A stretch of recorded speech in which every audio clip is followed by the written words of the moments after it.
корейский десерт желе из хурмы королька. Сегодня готовим один из корейских десертов. Для этого нам потребуется хурма, королек королевского сорта, плод, и он должен быть спелый. Он должен быть очень мягким.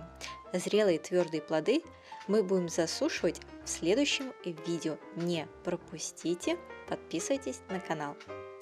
Приступаем. 4-5 спелых плодов хурмы, королька, в зависимости от размера, 4 или 5.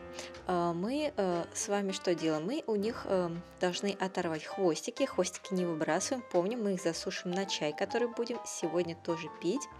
И можно прямо вот так вот легко руками разъединить плод, потому что он уже совершенно абсолютно спелый и без проблем вот так вот просто руками разъединяется. То есть нож можно не использовать, ножом вы только сплющите фрукт. Затем ложкой мы вынимаем всю мякоть, оставляя только кожуру. То есть по кожуре тоже проходим ложкой, не теряем ценный продукт.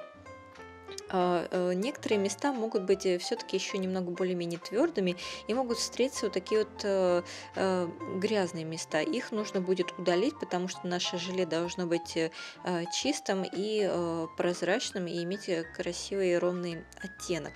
Поэтому такие места мы должны будем с вами удалить. Когда мы уже извлекли всю мякоть из фрукта, мы должны будем ее вот так вот ложкой придавить и разбить все возможные комочки и имеющиеся твердые части. Конечно, все не получится, но какие-то все-таки разбить получится, раздавить. Затем подготавливаем кастрюлю для кипячения и заливаем в нее 300 мл воды и доводим эту воду до кипения. Затем нам потребуется с вами желатин, без которого желе не сделаешь. Когда вода закипит, мы засыпаем туда 18 грамм желатина. Желатин совершенно абсолютно любой, обычный, и растворяем его в воде. Если хотите, то добавьте сахар 40 грамм. Я готовлю без сахара. И затем мы закладываем мякоть хурмы, прежде заготовленную. И размешиваем массу в воде и доводим все это до кипения. Если вы хотите приготовить цветное желе, не из хурмы, а просто цветное, то вот варианты, за счет которых можно получить те или иные оттенки цвета. Если вы готовите цветное желе не из плотной массы хурмы, то пропорции воды и желатина и порошка будут такие. А мы же с вами продолжаем. Варите до небольшого загустения массы. Затем дайте массе немного остыть и пропустите ее через железное сито. Почему через железное? Ну, потому что мы будем давить на массу ложкой, поэтому оно должно быть твердым и упругим. Поскольку у нас имелись твердые комочки, и всех было разбить невозможно, поэтому мы сейчас вот проделаем вот такую процедуру, чтобы удалить твердые остатки массы и получить чистую прозрачную водичку для чистого прозрачного желе. Далее, вариант первый. Можно разлить желе по резиновым формам для выпечки. Хочу сразу сказать, что такой вариант мне нравится гораздо больше, потому что он намного удобнее в плане того, когда вы будете это желе извлекать. Остудите, поставьте в холодильник на 20-30 минут для полного застывания. Вариант номер 2.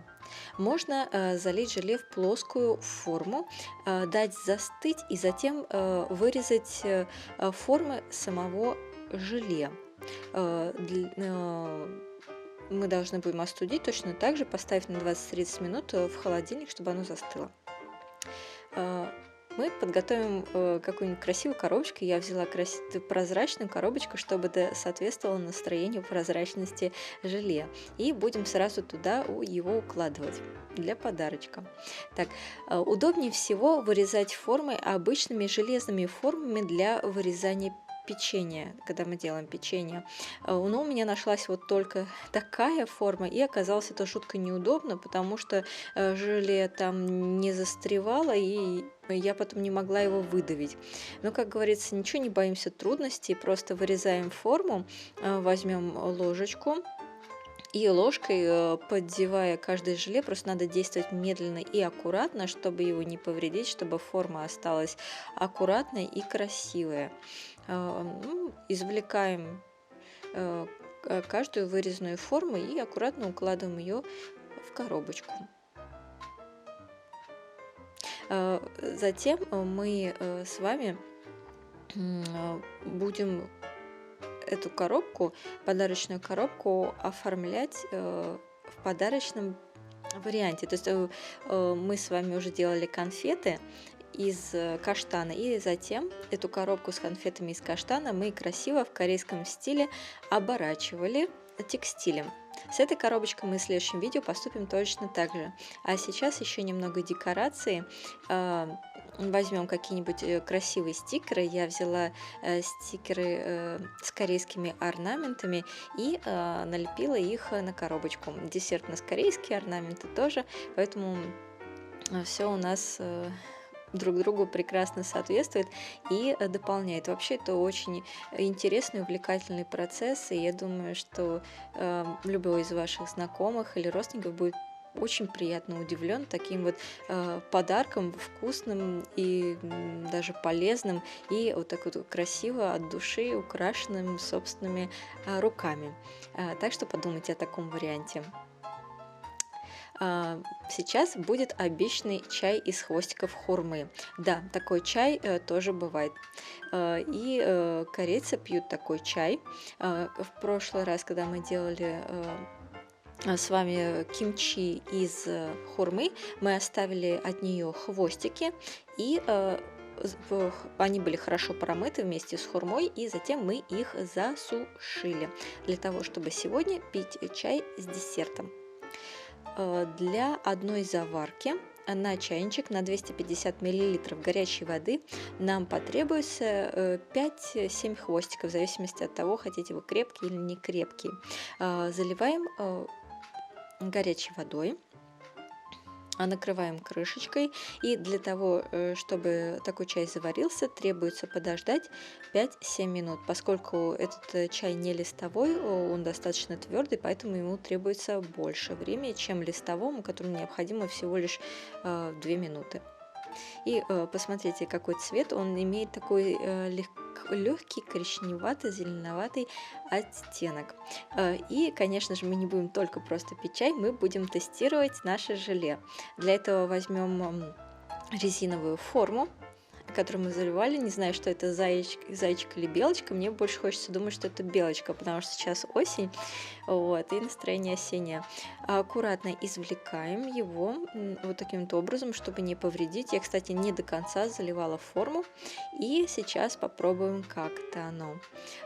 Очень мне нравится цвет, который получился. Он остался рыжеватеньким, не до конца исчез, не обратился в коричневый цвет, хотя, кстати, такое бывает. И поскольку мы извлекли все это, протерли через сито, цвет получился равномерным, и там не осталось никакой лишней массы. Вкус, ну, знаете, это на любителя, поскольку сахар я не клала, но хочу сказать, что оно не горькое, не безвкусное, оно слегка имеет сладкий привкус, потому что хурма уже была спелая и сладкая, но любителям прям-таки сластёным лучше добавить сахар. И запиваем все это дело чаем. Приятного аппетита!